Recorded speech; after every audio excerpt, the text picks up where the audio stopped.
ഒരു എക്സാം സമയത്ത് നമ്മുടെ കുട്ടികളെല്ലാവരും പറയുന്ന ഒരു പ്രധാന പ്രശ്നമാണ്, മിസ്സേ എനിക്ക് പഠിക്കണം എന്ന് നല്ല ആഗ്രഹമൊക്കെ ഉണ്ട്, പക്ഷെ പഠിക്കാനായിട്ട് തീരെ പറ്റുന്നില്ല. ഞാൻ പഠിക്കണം എന്നൊക്കെ വിചാരിച്ചാൽ നല്ല മാർക്ക് തന്നെ വാങ്ങണം, ഇത്തവണ എക്സാമിന് എന്തായാലും തകർക്കണം എന്നൊക്കെ വിചാരിച്ചാൽ ഞാൻ ബുക്കൊക്കെ ഇരുന്ന് സെറ്റാക്കിയിരുന്നു ഞാൻ പഠിക്കാനൊക്കെ സ്റ്റാർട്ട് ചെയ്യും. പക്ഷെ കുറച്ച് കഴിയുമ്പോഴേക്കും എനിക്ക് ഉറക്കമൊക്കെ വരുന്നു, പിന്നെ അല്ലെങ്കിൽ എനിക്ക് കോൺസെൻട്രേഷൻ കിട്ടുന്നില്ല, ഫോക്കസ് കിട്ടുന്നില്ല, അങ്ങനെ ഒരുപാട് ഒരുപാട് ഒരുപാട് പ്രശ്നങ്ങൾ നമ്മുടെ കുട്ടികൾ പറയുന്നുണ്ട്. ഓക്കെ, അപ്പൊ അങ്ങനെയാണെങ്കിൽ മിസ് ഒരേ ഒരു കാര്യം ചോദിച്ചോട്ടെ, നിങ്ങൾക്ക് ഇഷ്ടമുള്ള സീരീസോ അല്ലെങ്കിൽ സിനിമയോ അല്ലെങ്കിൽ നിങ്ങൾക്ക് ഇഷ്ടമുള്ള ഗെയിം ഒക്കെ നിങ്ങൾ ഇങ്ങനെ കളിച്ചുകൊണ്ടിരിക്കുകയെന്ന് വിചാരിക്കാം. ആ സമയത്ത് ഈ പറയുന്ന പ്രശ്നങ്ങളൊക്കെ നിങ്ങൾക്ക് ഫീൽ ചെയ്യാറുണ്ടോ? അതായത് നിങ്ങൾ ഉറക്കം തൂങ്ങിപ്പോകുന്നു, അല്ലെങ്കിൽ നിങ്ങൾക്ക് തീരെ കോൺസെൻട്രേഷൻ കിട്ടുന്നില്ല, അങ്ങനെയുള്ള പ്രശ്നങ്ങളൊക്കെ നിങ്ങൾക്ക് തോന്നാറുണ്ടോ? ഇല്ല അല്ലെ, ഒരിക്കലും തോന്നാറില്ല. കാരണം എന്താണ്, നമ്മൾ നല്ല ത്രില്ലടിച്ച് നല്ല ഇൻട്രസ്റ്റോട് കൂടിയിട്ടാണ് നമ്മൾ അവിടെ ചെയ്യുന്നത് അല്ലെ. അപ്പൊ ഇത് രണ്ട് കേസ് തമ്മിലുള്ള വ്യത്യാസം എന്തായിരിക്കും? ഒരേ ഒരു കാര്യമുള്ളൂ, ആ ഒരു ഇഷ്ടം അല്ലെങ്കിൽ ആ ഒരു താല്പര്യം എന്ന് പറയുന്നതാണ് ഇത് രണ്ട് കേസിലുള്ള വ്യത്യാസം എന്ന് പറയുന്നത്. ഇപ്പൊ നമുക്ക് ഈ ഗെയിം കളിക്കാനായി കഴിഞ്ഞാൽ, അല്ലെങ്കിൽ നമുക്ക് നല്ല ത്രില്ലിംഗ് ആയിട്ടുള്ള നമുക്ക് ഇഷ്ടമുള്ള സിനിമ കാണാനായി കഴിഞ്ഞാലൊക്കെ എന്തായിരിക്കും, നമുക്കത് ഭയങ്കര ഇഷ്ടത്തോടു കൂടെ നമ്മൾ ചെയ്യുന്നതാണ്. അതിൽ നമ്മൾ ഭയങ്കരമായിട്ട് അതെന്ത് ചെയ്യുക, നമ്മളെ എന്റർടൈൻ ചെയ്യുന്നുണ്ട്, അതേപോലെ തന്നെ നമ്മൾ അത് നല്ലോണം അതിൽ എൻഗേജ് ആയിട്ട് പോകുന്നുണ്ട് അല്ലെ. പക്ഷെ അതേപോലെയല്ല നമ്മൾ പഠിക്കാനിരിക്കുമ്പോൾ അത് നമുക്ക് എന്താണ്, നമുക്ക് എന്തോ ഒരു കഷ്ടപ്പെട്ടിട്ട് നമ്മൾ എന്തോ പണി ചെയ്യുന്ന പോലെയാണ് നമുക്ക് ഫീൽ ചെയ്യുന്നത് അല്ലെ. അങ്ങനെ കഷ്ടപ്പെട്ട് പഠിച്ചു കഴിഞ്ഞാൽ നമ്മുടെ തലയിലൊന്നും നമുക്ക് ഓർമ്മയിൽ നിൽക്കില്ല, നമുക്കത് ഭയങ്കര ബുദ്ധിമുട്ടുള്ള ഒരു കാര്യമായിട്ട് നമുക്ക് തോന്നും. മാത്രമല്ല തീരെ ഒരു ഇൻട്രസ്റ്റ് ഇല്ലാതെ ചെയ്യുന്നതുകൊണ്ട് തന്നെ നമുക്ക് അതിനനുസരിച്ചുള്ള റിസൾട്ട് നമുക്ക് കിട്ടില്ല. ഓക്കെ, അപ്പൊ ഇനി ഇതിനൊരു സൊല്യൂഷൻ നമുക്ക് വേണ്ടേ? ഇനിയും നമുക്ക് കുറെ ക്ലാസ്സുകളും അല്ലെങ്കിൽ കുറെ എക്സാംസ് നമുക്ക് ഇനി മുന്നിൽ നമ്മുടെ കിടക്കുന്നുണ്ട് അല്ലെ. അപ്പൊ ഇതേപോലെ തന്നെ ഇനി അങ്ങോട്ടായി കഴിഞ്ഞാൽ നമുക്ക് നമ്മുടെ ലൈഫിൽ ഒരുപാട് സ്വപ്നങ്ങൾ കാണുന്ന മക്കളായിരിക്കും നിങ്ങൾ അല്ലെ. അപ്പൊ നിങ്ങളുടെ സ്വപ്നങ്ങളൊന്നും അച്ചീവ് ചെയ്യാനായിട്ട് സാധിക്കാതെ പോയിന്ന് വരും അല്ലെ. അപ്പൊ ഈ പ്രശ്നത്തിന് നമുക്കൊരു സൊല്യൂഷൻ വേണം. അപ്പൊ മിസ് ഒരു കാര്യം പറയട്ടെ, നിങ്ങളുടെ ക്ലാസ്സുകൾ നിങ്ങൾക്ക് കുറച്ചും കൂടെ ഇൻട്രസ്റ്റിംഗ് ആയാലോ, അല്ലെങ്കിൽ നിങ്ങളെ കുറച്ചും കൂടെ എന്റർടൈൻ ചെയ്യുന്ന അല്ലെങ്കിൽ നിങ്ങളെ എൻഗേജ് ചെയ്തിരുത്തുന്ന തരത്തിലുള്ള ക്ലാസ്സുകളായി കഴിഞ്ഞാലോ? അപ്പൊ അങ്ങനെയാണെന്നുണ്ടെങ്കിൽ നമുക്ക് തനിയെ തന്നെ എന്ത് ചെയ്യും, ഒരു ഇൻട്രസ്റ്റ് വരും, ആ ക്ലാസ് കേൾക്കാൻ തോന്നും. അപ്പൊ അങ്ങനെ നിങ്ങൾക്ക് അടിപൊളിയായിട്ട് ഇതേപോലെ എക്സ്പെരിമെന്റ്സ് കാണിച്ച്, അല്ലാന്നുണ്ടെങ്കിൽ വീഡിയോസ് കാണിച്ച്, അതല്ലാന്നുണ്ടെങ്കിൽ ഇൻട്രസ്റ്റിംഗ് ആയിട്ടുള്ള കോഡുകളിലൂടെയും ട്രിക്കുകളിലൂടെയൊക്കെ നിങ്ങളെ പഠിപ്പിക്കുകയാണെന്നുണ്ടെങ്കിലോ? അപ്പൊ അങ്ങനെ ഇവിടെ നമ്മുടെ ടീച്ചേഴ്സ് റെഡി ആയിട്ടിരിക്കുകയാണെങ്കിൽ പിന്നെ എന്റെ കുട്ടികളെ ക്ലാസ്സിൽ interest കാണിക്കാതിരിക്കുമോ?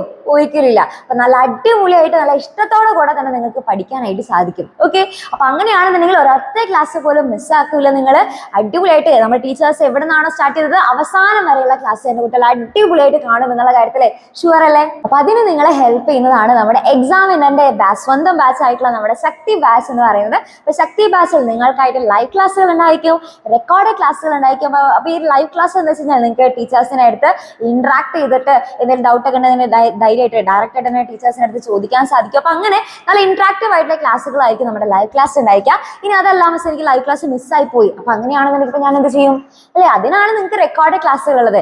Record class കാണേണ്ടവർക്ക് record class കാണാം. അത് വേണമെന്നുണ്ടെങ്കിൽ നിങ്ങൾക്ക് സ്പീഡ് കൂട്ടി കാണുന്നതിനെ കാണാം, കുറച്ച് കാണുന്നതിനെ കാണാം. ഇനി ഓൾറെഡി പഠിച്ച ഭാഗമാണെന്നുണ്ടെങ്കിൽ മിസ് ഇത്രയും പോർഷൻസ് പഠിച്ചാണെന്നുണ്ടെങ്കിൽ നമുക്ക് എന്ത് ചെയ്യാൻ പറ്റും, സ്കിപ്പ് ചെയ്ത് കാണാം. അപ്പൊ അങ്ങനെയുള്ള കാര്യങ്ങളൊക്കെ നിങ്ങൾക്ക് അവിടെ ചെയ്യാനായിട്ട് സാധിക്കും. അപ്പൊ ലൈവ് ക്ലാസ് വേണമെന്നുണ്ടെങ്കിൽ ലൈവ് ക്ലാസ് കാണാം, റെക്കോർഡ് ക്ലാസ് വേണമെങ്കിൽ റെക്കോർഡ് ക്ലാസ് കാണാം. ഇനി അത് കൂടാതെ തന്നെ നിങ്ങൾക്ക് എന്തായിരിക്കും, നമ്മുടെ വർക്ക്ഷീറ്റ് നമ്മൾ പ്രൊവൈഡ് ചെയ്യും, മോഡൽ എക്സാംസ് പ്രൊവൈഡ് ചെയ്യും, PDF ആയിട്ടുള്ള നോട്ട് വളരെയധികം ഇമ്പോർട്ടൻ്റ് ആണ്. സിംപ്ലിഫൈഡ് ആയിട്ട് നോട്ട് വേണം നമ്മൾ എപ്പോഴും ആഗ്രഹിക്കില്ലേ. അപ്പൊ നോട്ട് നിങ്ങൾക്ക് വേണ്ടിയിട്ട് നമ്മൾ പ്രൊവൈഡ് ചെയ്ത് തരുന്നതായിരിക്കും. അത് കൂടാതെ തന്നെ നമുക്ക് ഓരോ ചാപ്റ്റർ കഴിയുമ്പോഴും ചാപ്റ്റർ വൈസ് ആയിട്ടുള്ള എക്സാംസ് ഉണ്ടായിരിക്കും. ഇതെല്ലാം അടങ്ങുന്ന നമ്മുടെ ഫുൾ പാക്കേജ് കഴിഞ്ഞോ? ഇല്ല, ഒരാളും കൂടി ഉണ്ട് അല്ലേ.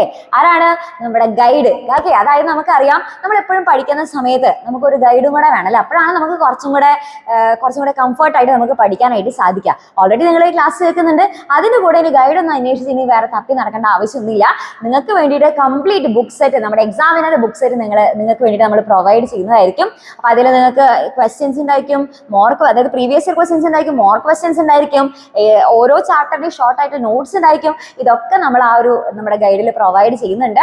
അപ്പോൾ ആ ഒരു ഗൈഡ് എൻ്റെ കുട്ടികൾക്ക് ഫ്രീ ആയിട്ടാണ്, അതിന് വേറെ സെപ്പറേറ്റ് പൈസ ഒന്നും കൊടുക്കേണ്ട, ഫ്രീ ആയിട്ടാണ് കിട്ടുന്നത്. ഇതെല്ലാം അതും അടങ്ങുന്ന നമ്മുടെ ഈ ഒരു എക്സാമിനറിന്റെ ബാച്ചിന്റെ ഫീസ് എന്ന് പറയുന്നത് ഒരു വർഷത്തേക്ക് ഇവിടെ ഇത്രയും കാണുന്ന ഒരു എമൗണ്ട് ആണ്. അപ്പൊ എല്ലാവരും എന്ത് ചെയ്യുക, നിങ്ങളുടെ പാരന്റ്സിനോടൊക്കെ സമ്മതമൊക്കെ ചോദിക്കുക. അപ്പൊ നിങ്ങൾക്ക് ആഗ്രഹമുണ്ട്, ഇൻട്രസ്റ്റ് ഉണ്ടെന്നുണ്ടെങ്കിൽ ഈ താഴെ കാണുന്ന നമ്പറിൽ കോൺടാക്ട് ചെയ്യാനായിട്ട് സാധിക്കും. അടിപൊളിയായിട്ട് എന്ത് ചെയ്യുക, പഠിക്കുക. ഇപ്പൊ നമ്മൾ അവസാനം ചെയ്യുന്ന പോലെ എല്ലാം കൂടെ കഷ്ടപ്പെട്ട് ഭാരിച്ചിരുന്ന് പഠിക്കേണ്ട ആവശ്യമില്ല. അവസാന നിമിഷം നമുക്ക് ഭയങ്കര ഒരു നെട്ടോട്ട് ഓടിക്കുള്ള പഠിത്തമാണല്ലോ, അങ്ങനെയുള്ള മരണപ്പഠിപ്പ് പഠിക്കേണ്ട ആവശ്യമില്ല. ആദ്യം മുതലേ തന്നെ കുറച്ച് വീതം നല്ല സിസ്റ്റമാറ്റിക് ആയിട്ട് നല്ല ടൈം ടേബിൾ ഒക്കെ അനുസരിച്ച് പഠിക്കാം. ഓക്കെ, അപ്പൊ ഇനി മുതൽ നമ്മുടെ സൃഷ്ടി ബാച്ചിൽ ജോയിൻ ചെയ്യാൻ അല്ലെങ്കിൽ നമ്മുടെ ഒരു എക്സാമിനർ ഫാമിലിയുടെ ഭാഗമായിട്ട് മാറാൻ ആഗ്രഹിക്കുന്ന മക്കളാണെന്നുണ്ടെങ്കിൽ എല്ലാവരും എന്ത് ചെയ്യുക, വേഗം തന്നെ നമ്മുടെ കമന്റ് ബോക്സിൽ പോയിട്ട് ശക്തി എന്ന് പറഞ്ഞിട്ട് കുറച്ച് ഫയർ ഇമോജിസ് ഒക്കെ ഇടാം. Okay, ready? അപ്പൊ സെറ്റ് ആണല്ലോ. അപ്പൊ നമുക്ക് ഇനി എന്ത് ചെയ്യാം, നമ്മുടെ ശക്തി ബാച്ചിൽ കാണാം.